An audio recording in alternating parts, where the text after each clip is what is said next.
एक मोहब्बत और एपिसोड 15 ने रोमांस और इमोशंस को एक बिल्कुल ही नए लेवल पर पहुंचा दिया। ये एपिसोड सिर्फ लव स्टोरी नहीं था बल्कि ट्रस्ट, रिस्पेक्ट और इमोशनल हीलिंग की एक पावरफुल जर्नी भी थी।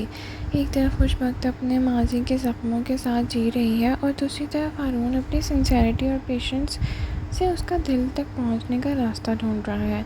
आइए करते हैं डिटेल रिव्यू। अस्सलाम वालेकुम नाज़रीन, welcome back to my channel. Episode का सबसे पावरफुल सीन था हारून और खुशबख्त के दरमियान कॉन्वर्सेशन।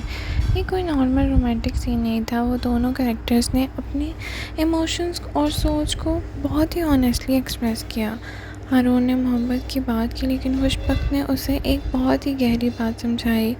उसके लिए सिर्फ आई लव यू कह देना काफ़ी नहीं, उसके लिए रिस्पेक्ट, ट्रस्ट और डिग्निटी सबसे ज़्यादा इम्पॉर्टेंट है। खुशबख्त के ये डायलॉग एपिसोड की जान थे। उसने साफ कह दिया कि एक औरत के लिए मोहब्बत से पहले इज़्ज़त ज़रूरी होती है, और क्योंकि अगर रिलेशनशिप में रिस्पेक्ट ना हो तो फिर मोहब्बत भी अपनी वैल्यू खो देती है। ये मैसेज ऑडियंस को भी बहुत पसंद आया। एपिसोड 15 में राइटर्स ने खुशबख्त के पास्ट को और भी डिटेल में एक्सप्लोर किया। हम देखते हैं कि उसकी पहली शादी से उसे कितने इमोशनल डैमेज किया।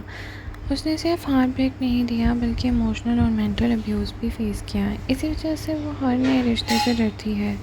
कई व्यूअर्स ये सवाल करते हैं कि खुशबख्त हारून को चांस क्यों नहीं देती, लेकिन इस एपिसोड ने उस सवाल का भी जवाब दे दिया। जब किसी इंसान का ट्रस्ट टूटता है तो दोबारा किसी पर यकीन करना बहुत मुश्किल हो जाता है। खुशबख्त की हेसिटेशन बिल्कुल नेचुरल और रियलिस्टिक है।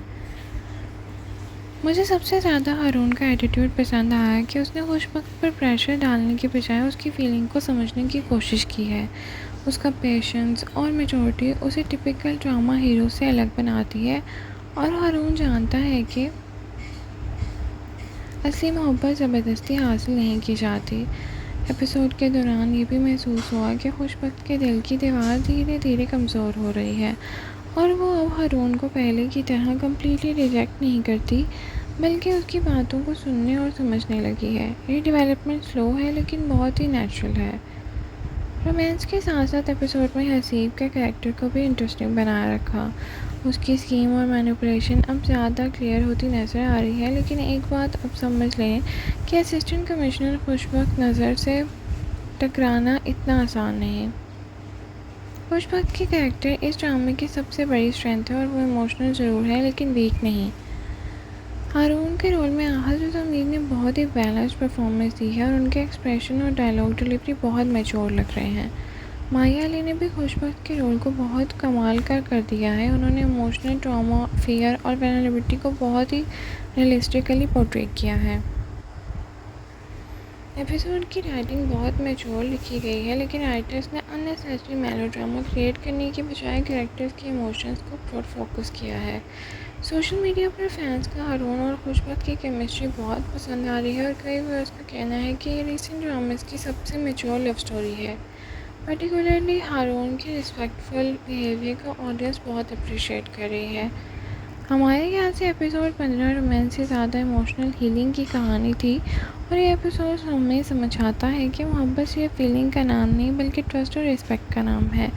आप बताएं, आपको ये एपिसोड कैसा लगा? क्या खुशबख्त को हारून पर ट्रस्ट कर लेना चाहिए? क्या हारून उसके दिल के ज़ख्म भर पाएगा?